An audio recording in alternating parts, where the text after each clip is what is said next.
Cricket විස්තර විචාරකයෙකුයි තොරණේ විස්තර කියන එක්කෙනයි මාරු වෙලා. ඔව් අපිට පේනවා මේ වෙලාවේ තවේගෙන් නාලාගිරි හස්තිය ආදි වෙනවා. ඔව් මෙන්න බුදුරජාණන් වහන්සේ ඉදිරියට වැඩම කරනවා. ඔව් මෙන්න දමනය කළා. ඊටාම සාර්ථක දමනය කිරීමක්. ඒවි ඩිවිලියර්ස් වැරෙන් පහරක් එල්ල කරනවා ලකුණු 6යි සාදු කියන්න.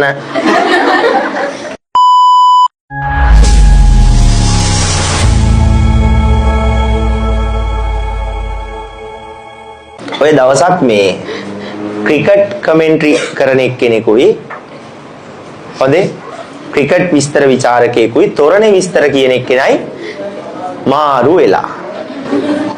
දැන් ක්‍රිකට් විස්තර විචාරකයා කොහෙද ඉන්නේ? තොරණ ගාව. තොරණේ විස්තර කියන එක කොහෙද ඉන්නේ? ග්‍රවුන්ඩ් එකේ.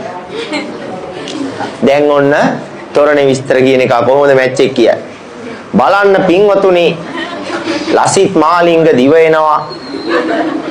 ඒවි ඩිවිලියර්ස් වැරෙන් පහරක් එල්ල කරනවා ලකුණු 6යි සාදු කියන්න. එයා එහෙම යන්නේ. දැන් ක්‍රිකට් කමෙන්ටරි කරන එක්කෙනා එයා කොහෙද? එයා තොරණ ගාව. ඔව් අපිට පේනවා මේ වෙලාවේ තවේගෙන් නාලාගිරි හස්තිය ආදි වෙනවා.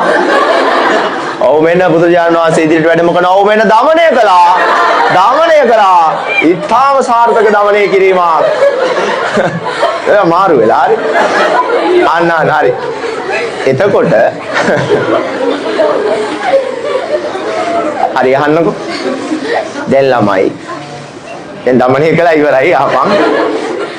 දැන් ඔන්න මේ